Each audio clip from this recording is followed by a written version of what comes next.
Hello again. Thank you for joining us. We are reading from the Complete Jewish Bible, which is a Hebrew translation of the Bible. Deuteronomy chapter 6, verses 4 through 9. Shema. Hear, Israel, Adonai our God, Adonai is one, and you're to love Adonai your God with all your heart, all your being, and all your resources.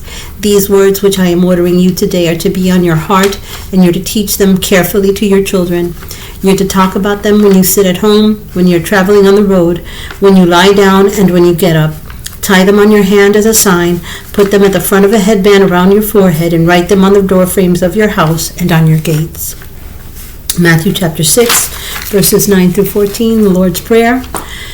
Our Father in heaven, may your name be kept holy. May your kingdom come. Your will be done on earth as in heaven. Give us the food we need today. Forgive us what we have done wrong, as we too have forgiven those who have wronged us. And do not lead us into hard testing, but keep us safe from the evil one. For kingship, power, and glory are yours forever. Amen. We're on Genesis chapter 44.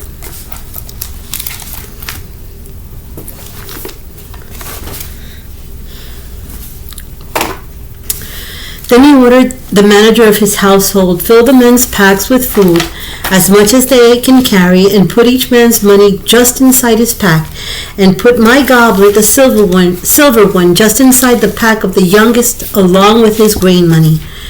He did exactly what Joseph told him to do. At daybreak the men were sent off with their donkeys, but before they were far from the city, Joseph said to his manager, "Up, go after the men, and when you overtake them, say to them, 'Why have you repaid good with evil? Isn't the goblet my Lord drinks from, indeed, the one he uses for divination? What have you done? What you have done is evil.'" So he caught up with them and said these words to them. Then they replied, "Why does my Lord speak this way? Heaven forbid that we should do such a thing. Why, the money we found inside our packs, we brought back to you from the land of Canaan. So how would we steal silver or gold from your Lord's house? Whichever one of us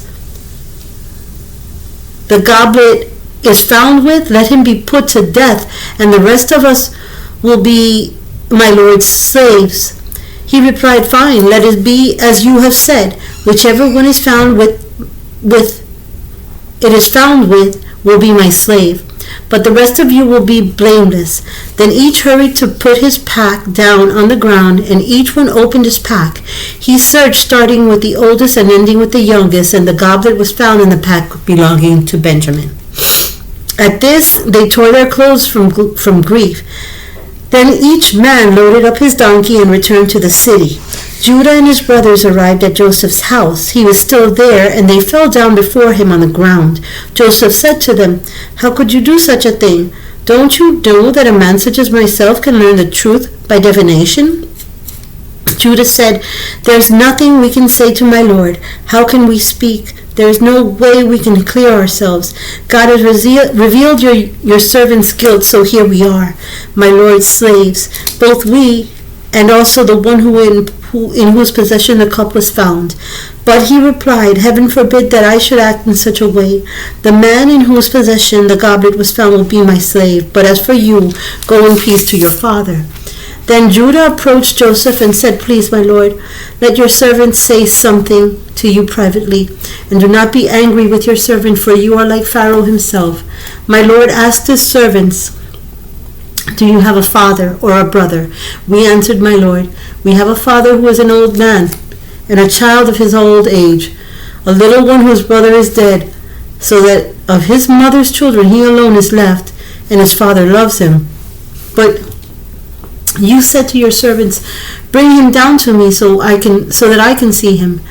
We answered, 'My Lord, the boy cannot leave his father. If he were to leave his father would die. You said to your servants, 'You will not see my face again unless your brother is with you.'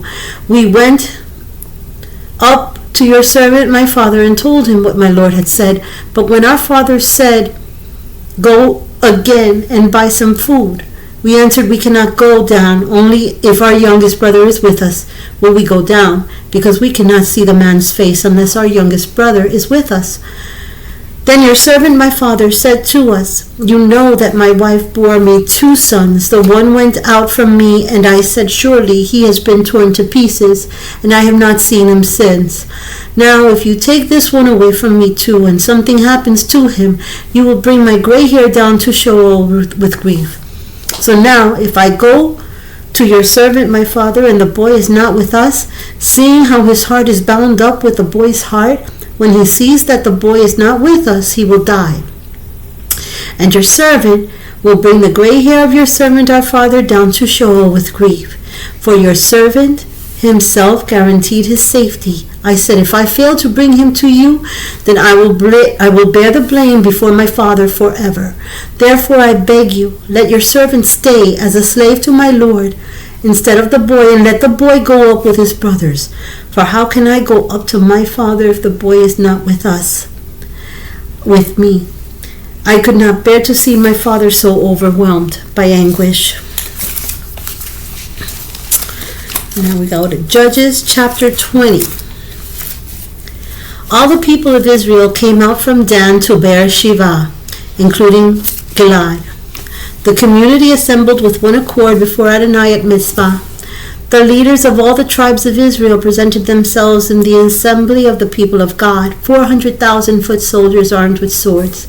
Now the people of Benjamin heard that the people of Israel had gone up to Mizpah. The people of Israel said, tell us, how was this crime committed? The Levi, the husband of the murdered woman, answered, I came to Gibeah, which belongs to Benjamin, I and my concubine, to stay the night. And the men in Gibeah attacked me and surrounded the house I was staying in at night. They wanted to kill me, but instead they raped my concubine to death.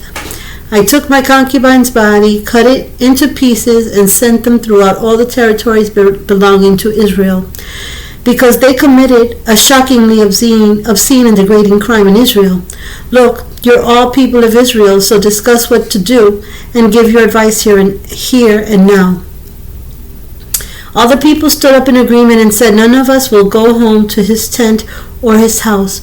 What we will do now to Gibeah is this. We'll draw lots. We'll take 10 men out of each 100 throughout all the tribes of Israel, and 100 out of 1,000, and 1,000 out of 10,000 to collect food for the others. When these come to Gibeah in Benjamin, they will avenge the crime that was committed. Thus all the men of Israel joined together in complete agreement, assembled to attack the city. The tribes of Israel sent men throughout all the tribe of Benjamin with this message. What is this crime committed by some of your people? Turn over these good-for-nothings who are in Gibeah at once, so that we can execute them and rid Israel of such evil. But the people of Benjamin refused to obey the order of their kinsmen to the people of Israel. Instead, the people of Benjamin gathered themselves together from their cities and went to Gibeah to fight the people of Israel. On that day there were 26,000 men from Benjamin armed with swords, besides the inhabitants of Gibeah, who numbered 700 specially chosen men. All of these 700 specially picked men were left-handed, and every one could sling a stone at a hair and not miss. The army of Israel, apart from Benjamin, numbered 400,000 men with swords. They were all experienced soldiers. The army of Israel began by going up to Beit El, where they asked God who should go up first to attack the army of Benjamin. Adonai said Judah first, so the army of Israel got up in the morning and set up their camp near Gibeah. Then the army of Israel went out to attack Benjamin and set up their battle line in front of Gibeah. But the army of Benjamin came out of Gibeah and slaughtered the army of Israel. On that day 22,000 men fell. The people, the men of Israel, restored their morale and again positioned themselves for battle where they had been that first day. Then the army of Israel went up and cried before Adonai until evening. They asked Adonai, should we attack our kinsmen, the people of Benjamin, again? Adonai answered, attack them. So the army of Israel went out to attack the army of Benjamin the second day. But Benjamin went out against them from Gibeah the second day and slaughtered the army of Israel. 18,000 men armed with swords fell. Then the whole army of Israel, all the people, went up to Baal and cried and sat there in the presence of Adonai. They fasted that day until evening, offered burnt offerings and peace offerings to Adonai, and asked Adonai what to do. The ark for the covenant of God was there at the time, and Pinchas, the son of Eleazar, the son of Aaron, stood before it at that time. They asked, should we still go out to battle against our kinsmen, the people of Benjamin, or should we stop? Adonai answered, attack, because tomorrow I will hand them over to you. Israel had some men around Giv'ah, and on the third day Israel attacked the army of Benjamin and took a position against Giv'ah, as they had the other times. Again the army of Benjamin went out against the people. Lured away from the city, they began attacking and killing some of the people as they had the other times. They killed about 30 men of Israel in the countryside and on the roads, one of which goes up to Beit El, and the other to Giv'ah. The army of Benjamin said they're defeated just as before, but the army of Israel said, let's run off and draw them away from the city onto the roads. All the men of Israel left their places and took up a battle position at Baal Tamar, while the other Israel men burst out of their hiding places at Ma'areh Gevah. 10,000 men chosen out of all Israel came over to attack Giv'ah, and the combat was intense. But the army of Benjamin did not know that they were about to be defeated, for Adonai routed Benjamin in Israel's presence. That day the army of Israel destroyed 25,100 men of Benjamin, all of whom carried swords, and the people of Benjamin realized that they had been beaten. The men of Israel, trusting the ones they had put in place to ambush Benjamin, gave ground to the men of Benjamin. Then the men who had been lying in wait rushed in on Giv'ah, drew their swords, and destroyed the city. The army of Israel and the ambushers had agreed that as a signal they would make a huge cloud of smoke rise from the city, at which time the men of Israel would return back. When this happened, Benjamin began to attack. They killed about 30 of Israel's men and said, clearly we're defeating them again, as in the first battle. But when the smoke signal began rising from the city, the men of Benjamin looked behind them and saw the whole city going up to the sky in smoke.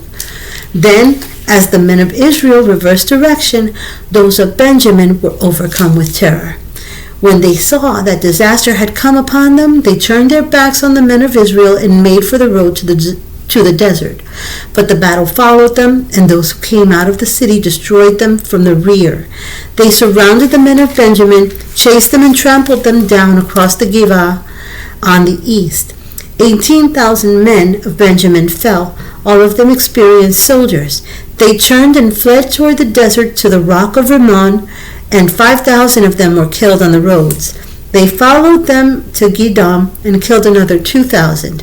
Thus the total number from Benjamin who fell that day was 25,000 experienced sword-bearing soldiers. But 600 turned and fled toward the desert to the rock of Rimmon and lived there 4 months. 4 months. The men of Israel turned back on the people of Benjamin and killed them with the sword, the entire city, the cattle, and everything they found. Moreover, they set on fire all the cities they encountered. And now we're going to Psalms chapter 44. By the descendants of Korah. God, we heard it with our ears. Our fathers told us about it, a deed which you did in their days, back in days of old. With your hand you drove out nations to plant them in the land. You crushed peoples to make room for them. For not by their own swords did they conquer the land, nor did their own arm give them victory. Rather, it was your right hand, your arm, and the light of your face, because you favored them. God, you are my King. Command complete victory for Jacob. Through you we pushed away our foes. Through your name we trample down our assailants. For I do not rely on my bow, nor can my sword give me victory. No, you saved us from our adversaries. You put to shame those who hate us. We will boast in our God all day and give thanks to your name forever. Excuse me. Yet now you have thrust us aside and disgraced us, and do not march out with our armies. You make us retreat from the adversaries, and those who hate us plunder us at will. You have handed us over like sheep to be eaten, and scattered us among the nations. You sell your people for a pittance, and do not even profit on the sale. You make us an object for our neighbors to mock, and one of scorn and derision to those around us. You make us a byword among the nations. The people jeer at us, shaking their heads. All day long my disgrace is on my mind, and shame has covered my face. At the sound of those who revile and insult, at the sight of the enemy bent on revenge. Though all this came on us, we did not forget you. We have not been false to your covenant, our hearts have not turned back, and our steps did not turn away from your path. Though you pressed us into a lair of jackals and covered us with death-dark gloom. If we had forgotten the name of God or spread out our hands to a foreign god, wouldn't God have discovered this, since he knows the secrets of our hearts? For your sake we are put to death all day long. We are considered sheep to be slaughtered. Wake up, Adonai. Why are you asleep? Rouse yourself. Don't thrust us forever. Why are you turning your face away, forgetting our pain and misery? For we are lying flat in the dust. Our bodies cling to the ground. Get up and come to help us. For the sake of your grace, redeem us. And Mark chapter 16. Chapter 16.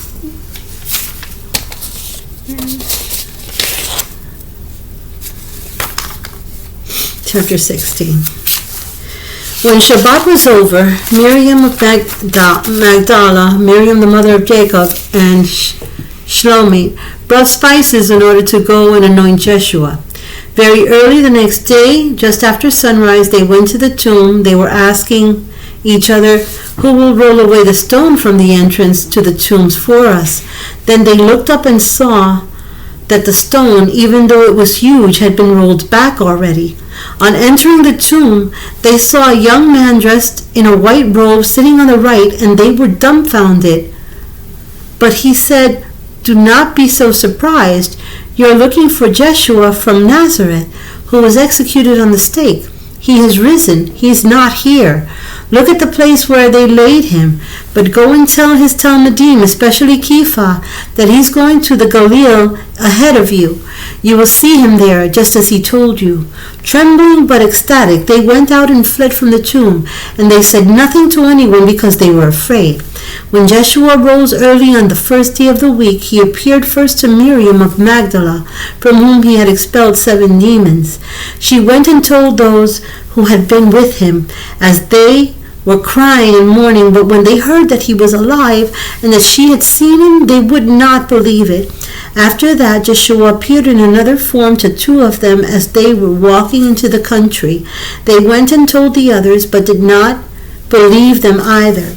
Later, Jeshua appeared to the 11 as they were eating, and he reproached them for their lack of trust and their spiritual insensitivity in not having believed those who had seen him after he had risen. Then he said to them, "As you go throughout the world, proclaim the good news to all creation. Whoever trusts and is immersed will be saved. Whoever does not trust will be condemned. And these signs will accompany those who do trust. In my name they will drive out demons, speak with new tongues, not be injured if they handle snakes or drink poison, and heal the sick by laying hands on them." So then, after he had spoken to them, the Lord Jeshua was taken up into heaven and sat at the right hand of God. And they went out and proclaimed everywhere the Lord, working with them and confirming the message by accompanying signs. Numbers chapter 6, verses 24 through 26. May Adonai bless you and keep you. May Adonai make his face shine on you and show you his favor. May Adonai lift up his face towards you and give you his shalom.